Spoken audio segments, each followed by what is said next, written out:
Tak dobrý deň, volám sa Sarah Sudovská a pracujem ako psychológ v Neocentre. Čo ma priviedlo k tejto profesii?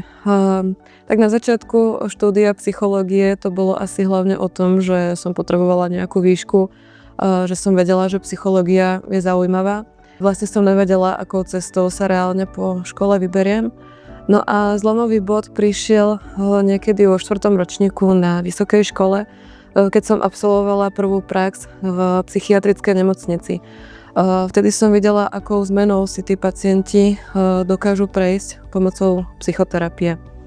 V podstate z úplnej beznádeje a bezmoci na začiatku liečby som videla po pár týždňoch, že tí ľudia zrazu majú silu a odhodlanie bojovať za seba s vedomím toho, že to svetlo na konci tunela naozaj existuje.